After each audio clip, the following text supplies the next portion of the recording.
Nani?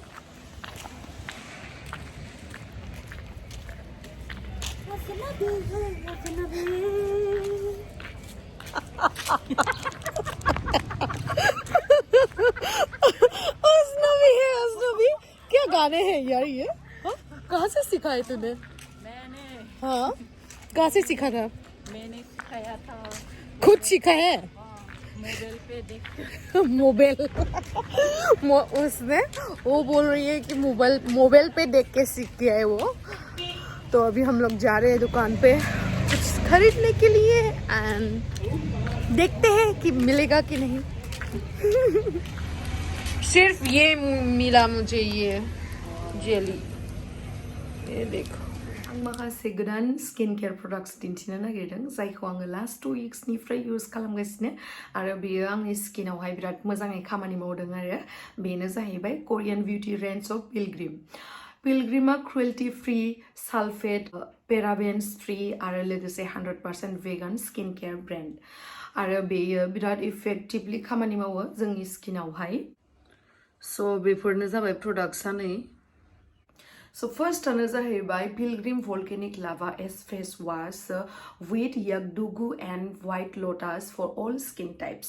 बेवहाय ingredients फोरा दङ volcanic, lava S, Yakdugu आरो White Lotus आरो बायदि बायदि. बेयो जोंनि स्किननि सिङावहाय थांनानैहाय माखासे लेथ्राफोरखौ दिहुनो आरो लोगोसे जमा जानानै थानाय मैलाफोरखौबो साफा खालामो आरो माखासे गुदुंफोरावबो लेथ्रा हाबनानै थायोना बेखौबो साफा खालामो आरो लोगोसे जोंनि डेड स्किन नि सेल्सखौहाय फ्रेश खालामो आरो जोंनि स्किना हेल्दी नुखाङो आरो सेकेन्डआ जाहैबाय white lotus natural face mist and toner. स' बेवहाय माखासे इनग्रिडियेन्ट्स दङ जेरैहाय केमेलिया, विच हाजेल एन्ड व्हाइट लटास. ओमफ्राय बियो जोंनि स्किनखौहाय पिउरिफाइ खालामो, रिफ्रेश खालामो आरो बियो जाहैबाय एलकहल फ्रि आरो बियो इनस्टेन्टलि जोंनि स्किनावहाय प्रोभाइड खालामो डिप हाइड्रेशन आरो जों जुदि रेगुलार इउज खालामो बियो जोंनि स्किनावहाय नेचारेल ग्ल'खौहाय इनक्रिज खालामो आरो लास्टआनो जाहैबाय Pilgrim vitamin C night serum. बेयावहाय माखासे इनग्रिडियेन्ट्सफोर दङ जेरैहाय हायालुरनिक एसिड आरो व्हाइट लटास. ओमफ्राय बियो जोबोर लाइट वेट आरो इजिलि अबजर्ब जायो स्किनावहाय आरो नन ग्रेसिभ फर्मुला आरो बेयो मोनसे पारफेक्ट माने फाइट खालामनो हायो आरो जेरैहाय प्रिमेचुर एजिं आरो साइन्स अफ एनभायरमेन्टेल डेमेजनि एगेन्स्टआवहाय. आरो नोंथांमोनाथ' मिथिखायो भिटामिन सिया मोनसे पावारफुल एन्टिअक्सिडेन्ट जाय जोंनि स्किनखौहाय फुरहोयो आरो कम्बेट्स फ्रि रेडिकेल्स. आरो आं बेखौ माने इउज खालामनानै ओरैबायदि कम्फर्टेबल फिल खालामो जेरैहाय आङो सानफ्रोमबो हराव फोननानैहाय उन्दुलाङो आरो बेखौहाय आङो आंनि स्किननि सायावहाय मोजाङै खामानि मावनो थाखाय दोननानै होयो. स' बेफोरनो जाहैबाय आंनि नाइट स्किन केयार रुटिना आरो नोंथांमोननियावहाय माखासे कुइसन्सफोर आरो बा बेफोरनि बागै मिथिनोबा आंनो खोन्थाहरबानो जाबाय आरो नैबे क'डखौ इउज खालामोबा नोंथांमोना 15% मोननो हागोन आरो प्रडाक्टफोरनि लिंकखौहाय आं डिसक्रिपसनावहाय होनानै दोनगोन आरो नोंथांमोना बेनि बागै गोबां मिथिनो लुगैदोंबा नोंथांमोना भिजिट खालामनो हागोन www.discoverpilgrim.com आवहाय. नोंथांमोना बेफोर प्रडाक्ट्सखौ इउज खालामनानै माबोरैहाय मोनखो बेखौ एक्सपिरियेन्सखौ नोंथांमोना आंनो कमेन्ट सेक्सनावहाय खिथाहरनो दाबाव. आं मिथिनो थाखाय बिराद हांखुर. फाइनेलि गाइस बे टाइमाव फैबाय. फैबायनो खोब रानथें जायागारा माने बाबाय आं गासैबो टाइपनि बडिखौ रेसपेक्ट खालामो हा. लोरो जा रानथें जा हाइथु जा हाइथा जा गोजौ जा मा जिखुनु बयबो गावनि मोदोमखौ अननांगौ माबायदियानो जा खिन्थु एसे फिट थानाया गोनांना बयबो. ओंखायनो फाइनेलि सानबाय आं जानाय नंला मा जानाय नंला बेखौ नायलांबाय थादो नोंथांमोना. लाजिन संकर सुबाय आं.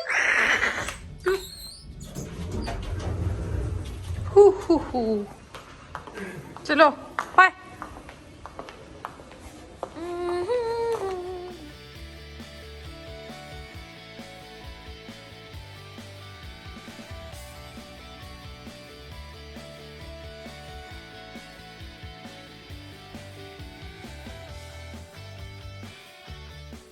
Hey guys, खुलुमबाय नोंथांमोनखौ आंनि गुबुन मोनसे गोदान भिडिअ बरनायाव हरनाय थाबाय. स' दिनैनि भिडिअ जाहैबाय दिनैयो टेक्लादो आंदो मोनसे जायगायावहाय नोंथांमोना थाम्बनेलखौ नायना मिथिखाबाय मोनसे मा होनो थांबाय थाबानो मिथिखागोन स' नोंथांमोना जुदि आंनि भिडिअखौ नायनो इन्टारेस्टेडब्ला नायलांबाय थादो ना मा होनो थ' बिदिब्ला आंनि भिडिअखौ स्टार्ट खालामनोसै चलो गोदान मास्क गैयामोन नालाय ओमफ्राय टेक्लाखौ लायनो हरबाय ओमफ्राय जोङो थाङै थाङै नै सफैबाय दायो बे जायगायानो जाहैबाय SSK जिम बेलतलायावहाय दङ बेयावहाय जोङो सोंनो थांदोंमोन ट्रेनारजोंहाय स' थुदो आंबो थांफानोसै नोंथांमोनाबो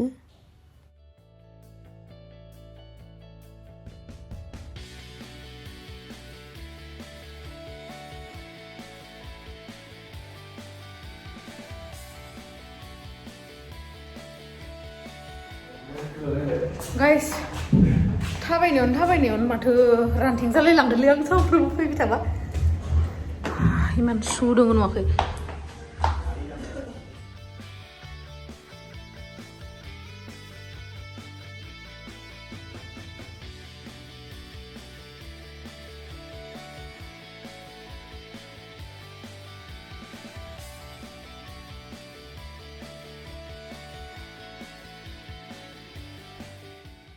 जिमा फार्स्ट फ्लोर मा होनो ग्राउन्ड फ्लोर आरो फार्स्ट फ्लोर दङ आरो ना बिराद स्टेन्डार्डखा बे जिमा SSKआ बिराद मोजां आरो ओमफ्राय जोङो बेलेग मोनसे जिमावबो थांदोंमोन आरो ना बै मा होनो बशिष्ट सारियालियावहाय बा बेहरबारिथिं लख्रा बिथिंबो थांबाय नायबाय आरो ना बारा एसेबां स्टेन्डार्ड नङा थानोबो हागौ बेलेग बेनिख्रुइ मोजांसिन बाट आं बेखौ बिराद मोजां मोन्दों आरो ना ओमफ्राय नैबेखौ आङो दिनैसो फार्स्ट टाइम फिदिंनांदों मा होनोथाय बेखौ मिथिबावासो आङो ओमफ्राय आङो ट्रेनार लागौमोन नालाय पार्सनेल ट्रेनार ओमफ्राय बे दिना लोगो मोनाखै आरो ना माने मर्निंआवसो फैयोनो आं जायखौ बुंदोंमोन ओमफ्राय एसे गावखौनो नायदोंमोन आं बेसे लदा जाखो बिराद लदाथ' जाबाय 3 monthsआव रानथें जानायबा मोजांमोन दा जानायासो एक्सुवेलि एक्सारसाइसआ अनलि 30%ल' माने जायो आरो ना 100आवहाय 70%आनो माने जानायावहाय बेखायनो आङो थांनानै लगे लगे सुहैबाय आरो ना वेटआ नै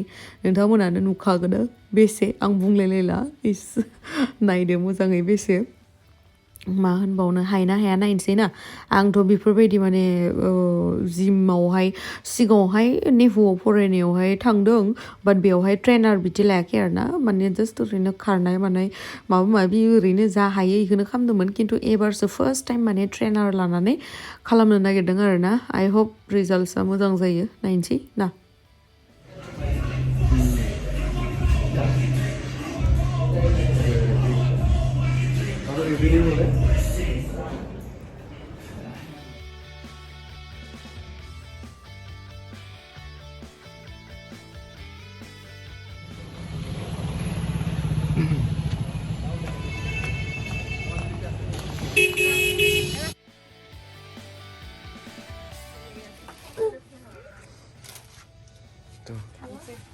गांनैल'सो माबाया बाय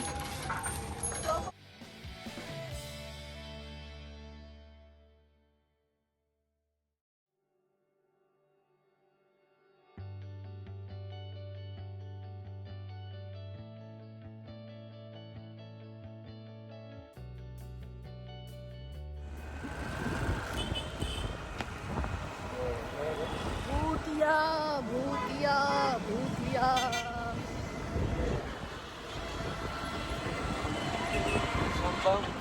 दायो रुमाव मोनफैबाय जोङो ओमफ्राय आं दहयो भिडिअखौथ' एसेबां लानाय जायासै नालाय ओमफ्राय बे गांनैखौल' लाबोबाय आरो ड्रेसखौ दायो आं गाननानै दिन्थिनो नोंथांमोननो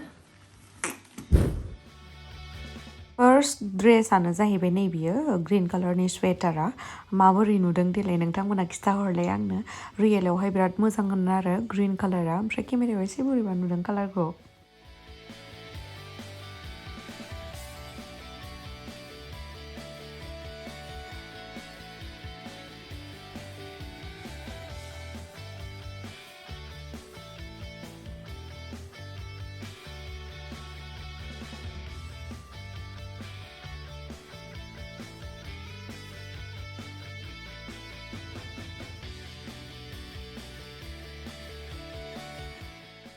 ओमफ्राय सेकेन्डआनो जाहैबाय नैबियो 3 पिसनि आरोना बे ड्रेसखौ मा होनगोन मिथिया बेबायदि ड्रेस नोंथांमोना आंखौ गाननायबो नुफेराखैमोन खोमा नै गोजौनि मोनसे ओमफ्राय बेबायदि टप ओमफ्राय गाहायावहा पेन्ट मा होनगोन बेखौ मिथिला आं जिखुनु 3 पिसनि आरोना आं गानफेराखैमोन बेबायदि ड्रेस आरो आंजों समायथारा खिन्थु आं बेखौ मानोबा मोजां नुनानै माने ड्रेसखौ आं ट्राइबो खालामाखै हा जास्ट आं मोजां नुबाय ओमफ्राय लानानै फैबाय मिथिला नोंथांमोनासो दा खिथाहरदो आंनो कमेन्ट सेक्सनावहाय बिराद गाजारखादों खोमा आंखौ हाय थुथुनो लदाना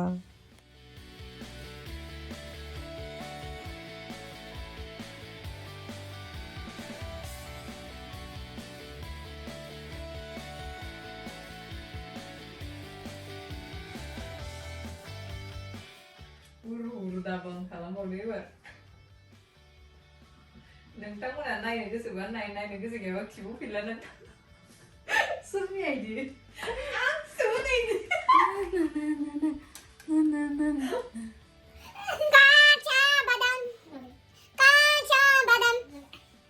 যদি তোমার কাছে আছে সিটি গেলের গোল সিটি গোলের শেয়ার আর মোবাইল ভাঙা আছে যদি আমি সমান সমান দিবে বাদাম আমার কাছে নাই বুবু ভাজা বাদাম আমার কাছে আছে কাঁচা বাদাম So thank you so much guys आंनि भिडिअखौ जोबजासिम नायनायनि थाखाय love you bye bye thank you so much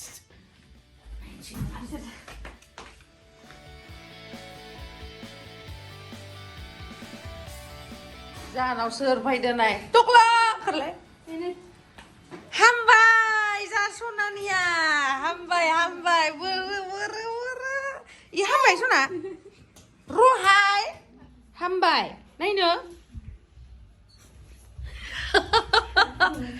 मुहा खादोलै र नायलाय मा बिराद दुस्थुलै नों दुस्थुखायनोथ' बिदि जाजादो नायनो सना नायनो इ हामबाय इयो नायनो आबा इयो सादो रुलाय रुलाय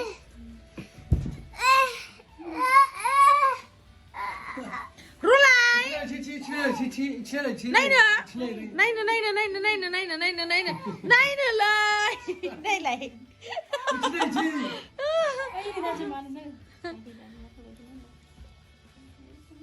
मा नायबाय थादों वाव डीजे इदि खालाम दे इदि हा डीजे खोलाय र इदि ला हामबाय ओइ हनै वाव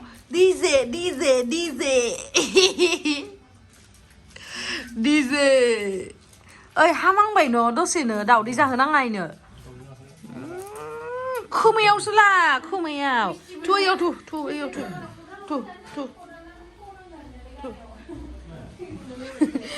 इयाव नाय डीजे ले नै आलासिफोरनो साहा फुदुंदो गाइखेर लोंना गैया लाल साहा लोङो गाइखेर लोङा आलासिफोरा जोंनिया मोजाङानो बे जाहैबाय फुदुना आरो आलु ओमफ्राय मा मियावरनि नाजों फुलकबि आलु ओमफ्राय आरो इयाव मा दं वाव बिलाथि बाथेर इमान एखे दोनफादो बे जाहैबाय आलु गरसि ओमफ्राय आलु फ्राय बास बेखिनियानो साहाया गोथाव जागोन नालाय आं बिस्किट जानो भुजिया दंथ'